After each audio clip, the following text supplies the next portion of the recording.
I've always preached, and I've always told everybody, see, you have to be instant in season analysis, because you never know when you may be called. And I told him, I said, well, I'll tell you what, I've got the word. And he said, you do have it? And I said, yes. And I said, it's actually the word that I've prayed about through the fast. And I said, it's a word that I normally would never even think about, because people ask me questions about it, so I never have really looked into it. And that word is clarity. Okay. And in this day and time, I will tell you, I didn't think about it too much, but when I started realizing clarity, that's the biggest thing that's hitting this world right now. Yeah. Because with everything we see going on in our nation, and I do keep up on politics, I'm sorry, because I have to see a truth in the direction that I'm going to follow. And with what's happening around this world today, it's hard to see clarity in anything. And so that 21 days actually has been going on longer than that, this word. But I started looking at it and looking at it in depth. What is clarity? What are we calling clarity? And I was going to read something at the very last, and Lord just pushed me right over there. I need to read it at the first before we really get into the scripture. So I want to read something, and this is probably, and I will tell you how this came. After the pastor asked me, I went to lunch and I went to the old church and was working on it a little bit before I went back to work. And I opened one of those Chisholm Trail shoppers or something. You know, they have little inserts, pretty neat little things. And I opened it right to this, and I said, Lord, you just okayed it. You just okayed the word, because what you just given me. Because I said, this is our definition of clarity. So when I read it, don't laugh real quick, but I want to tell you, this is our definition of clarity. It starts with whose job is it? Okay? And this goes into your work, your everyday life, in the church, and everything else. It's just a little story about 4 people named everybody, somebody, anybody, and nobody. 4 people, right? Some of y'all may have heard this because it's from way back. Okay? There was an important job to be done, and everybody was sure that somebody would do it. Anybody could have done it, but nobody did it. Somebody got angry about that because it was everybody's job. Everybody thought that anybody could do it, but nobody realized that everybody wouldn't do it. It ended up that everybody blamed somebody, that nobody did what anybody could have done.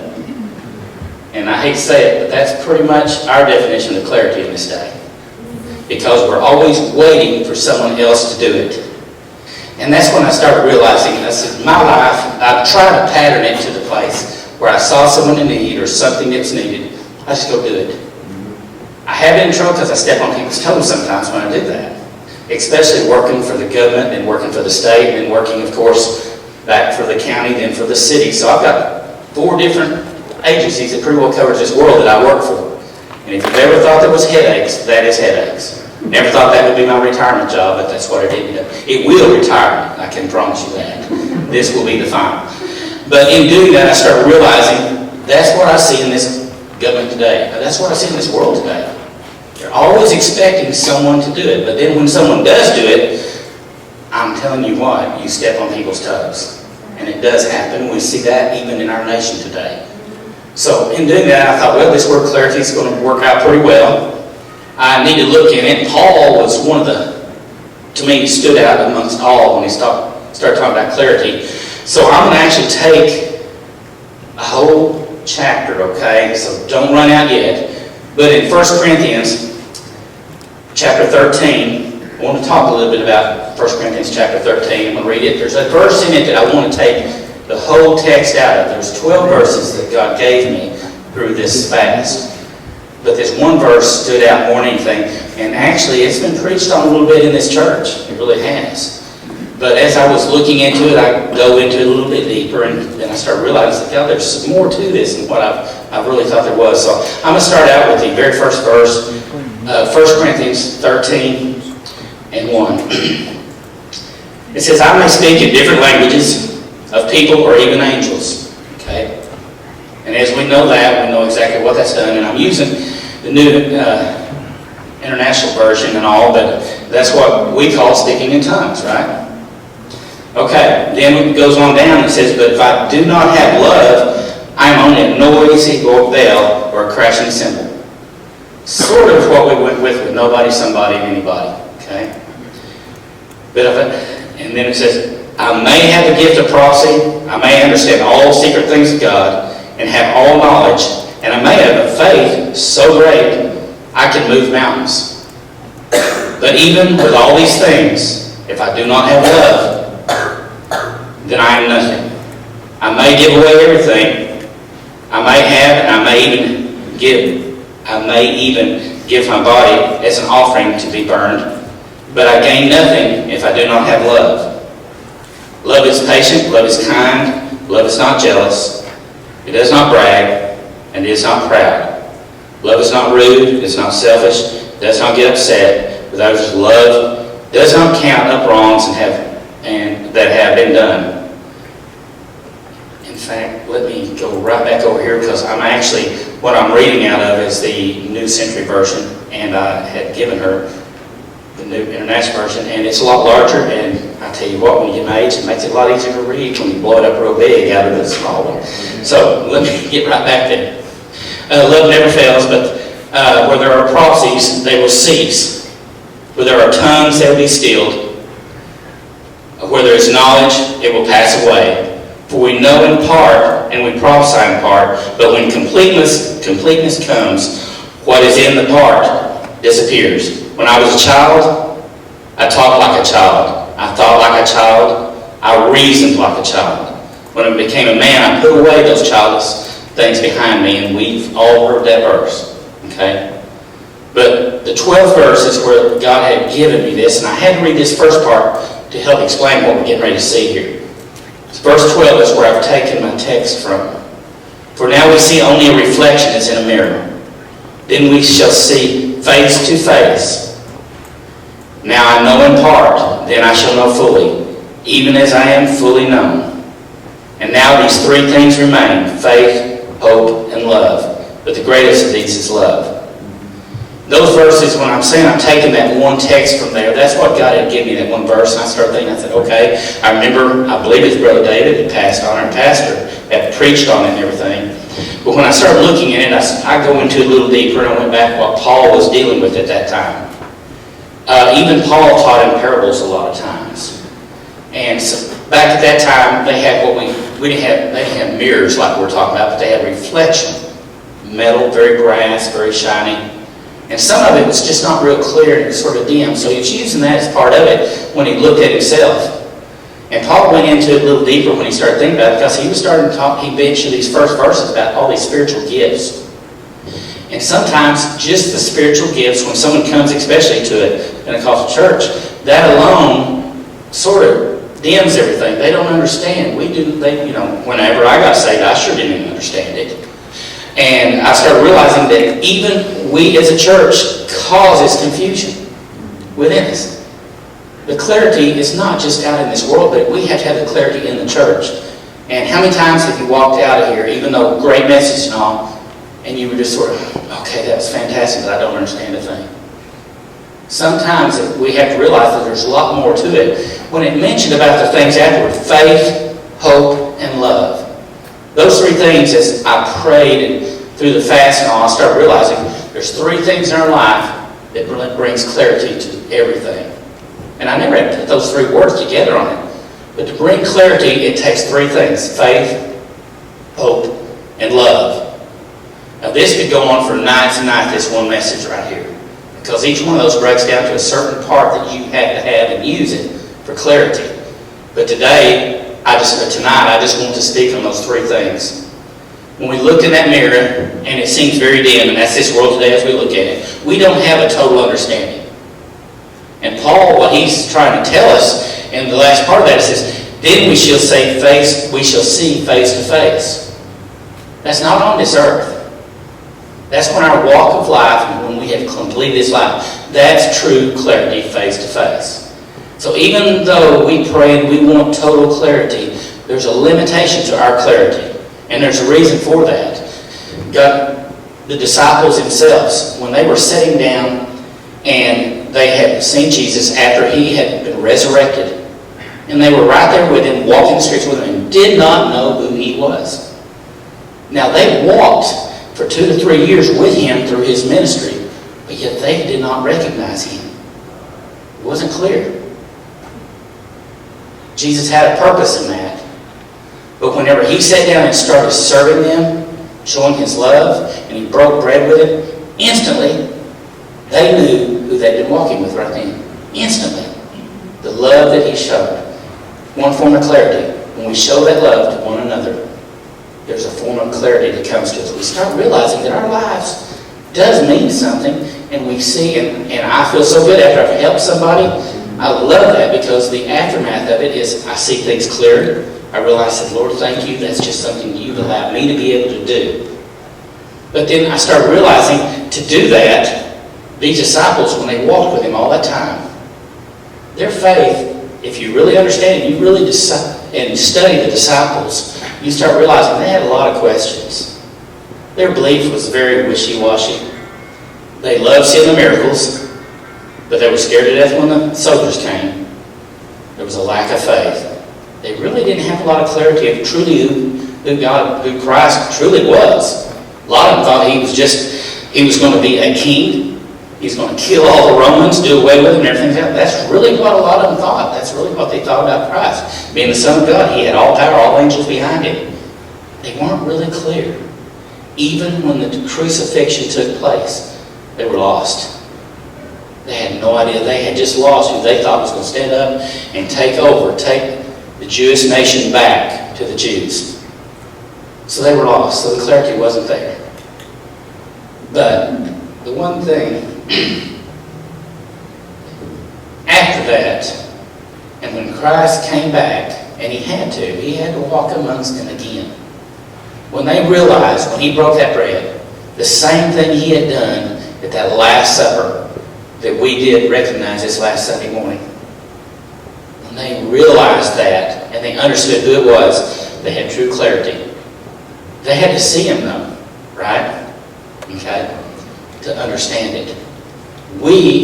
Our clarity is around that our faith, our love, and our hope for what we've been promised is our clarity in this world. We stand on those three things. We have clarity on this earth. And that's what it takes. Now, I will tell you, the devil's doing everything he can to shape all the Christians today more than he's ever done in the past. Yes, I've had people say, when we had, 6 million Jews that was killed. That's a pretty big shakeup, right? But what he's doing now is in their minds. Some of it's physical, but most of it is mental. And that's what he's doing today with everybody. I mean, probably if I didn't listen to read a newspaper or listen to the TV or anything like that, I'd feel a lot better about things. My walk of life, I get calls every day to explain what's happened here, why is this going on. So I have to sort of keep up with everything that's going on around. So I tried to weigh all that stuff to the side and realize, I said, the one thing I know, I've got someone that's over all this. He can call a stop to it instantly. That's all it takes. So I have to know the greatest of all, and that's God and what Christ had done. So tonight, what I'm really speaking on is clarity. A lot of people misunderstand it. There's three things that rise clarity. And I had never put those three things together until after this fast. All I knew is I said, I've got to study. I've got to write that word upon my heart that I might not sin against him. I've got to understand that even though I walk through the valley of the shadow of death, he's always with me. All those things, I had to understand that. But the clarity part, I never really truly put it into words. And so when I was given that verse, and I started looking on down, and I realized three things that brought clarity to my life, and that was faith. Because I know Christ. I know what he did for me almost 41 years ago. I know what he did for me. He took me out of the pits of hell and turned me around and set me in the right direction. Now, have I messed up since then? Yeah. I would be totally wrong if I didn't say that. I have messed up. I've made mistakes. But I always try to keep that foot on the rock. And that's why it's always been so easy to say, okay, Lord, forgive me. I slipped today. I made a mistake. So faith was one of the things that has instilled clarity in my life. Still, a lot of things still hit us every day. And I'm not going to say you're not going to walk out here and something smacks you right in the face. Right? But the faith that I know who my Savior was and who has this all under control, even though we have to realize we have to put that faith on Him. Then, of course, I have that hope. Because I have that hope for things that's not even seen. I know they're there, and it's waiting for me. And that's one of the greatest things that we have.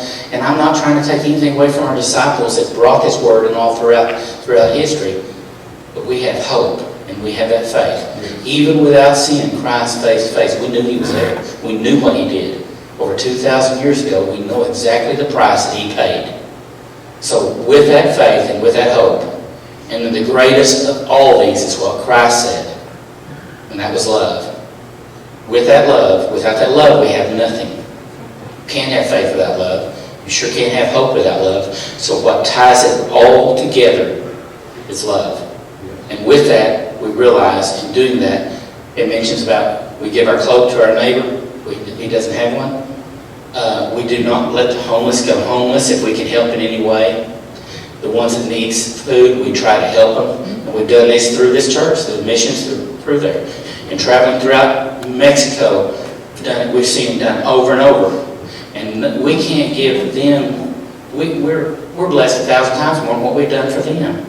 And even in this nation, in this city, we've had all of our different ones that has ran the missions and all and worked. But the greatest thing of all, with that clarity, with those three things in mind, the faith, hope, and love, we're not going to keep it all inside this building. We've got to help others have that clarity. If this was done around the world, we wouldn't see this stuff going on that we've seen going on. And all the other nations, Ukraine, of course we have Iraq and we have Israel and all the battles that's been over there for 10,000 years. But what we're seeing in our nation right now almost shakes me. It really does. We're coming back to the edge of I would say almost a civil war within our own nation.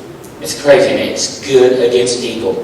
That's when it all comes down. I don't look at who's in president or who's fighting who. I see good versus evil. And that's exactly what's trying to shake our faith. And doing it, I've heard things said about things that the love is not there. And I've even had to condemn myself a lot of times when I've said things. I said, that can't be. There's no way that can be said. Nobody can say that. So I've had to catch myself to keep as much clarity as we can have on this earth. To do it, I have to have those three things. And I have to stand on those three things. Faith, hope, and above it all and beyond all is love. And that's one thing I would hope that everyone knows here. That I love everyone in this church all my life.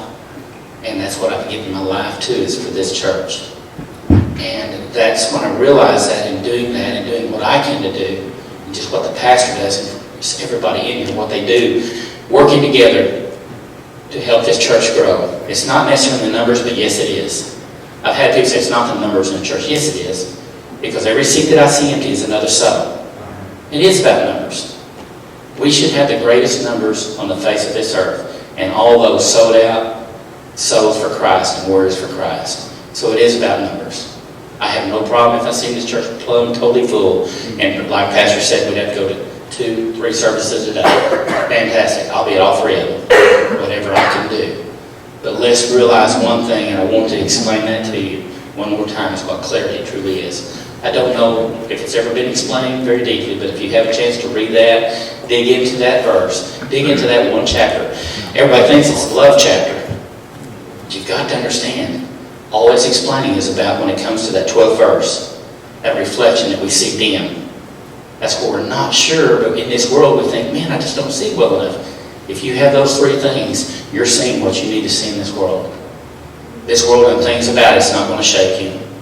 Yeah, it's going to try to, but realizing the clarity that we have, following God in faith, hope, and above all things is love. I have just a couple little, and anybody's listened to me, I always have, there's different people in life that has made certain quotes, and how God, sometimes I believe God's actually given them those quotes with what they're saying. And I have just a few quotes that I actually put in here that I just wanted to say, and if the worship wants to come back and start, I'm just going to give these couple of these quotes. I just wrote 2 of them down. There was a lot of them. Benjamin Franklin, I've read a lot about Benjamin Franklin. One reason, because he started the first fire department. Guess what most of my history was? The fire department's okay. But he was a very intelligent man. Very intelligent. He said, while we may not be able to control all that happens to us, We can control what happens inside us. Think about that. It's what's inside. That's what Christ is all about. It's not this outside, it's that inside. And then there's a writer, playwright and everything else, George Bernard Shaw, and he said, better keep yourself clean and bright. You are the window through which you must see the world. We have to keep ourselves clean and bright. And in doing that, that means faith, hope, and love, serving God. In doing that, we're letting His light shine through us. I have to say, George Bernard Shaw had to be saved because he was talking about that light that comes within us, and that's what the clarity is, open that light. And there's so many different verses, and if you get a chance to study some of them, there's a lot of verses that talks about light. And that light is part of clarity. The light that shines from us, the light that Christ gave us. So let's all remember the true definition from what I've seen of clarity and from what the Word gives me. And that's faith, hope, and love. Without that, nothing else matters. Just as he was speaking about all the languages and all that, they mean nothing. It's best to speak in one word of a known language. But without hope, faith, and love, they're not from God. And those you have to have in your heart. If everybody would stand, please.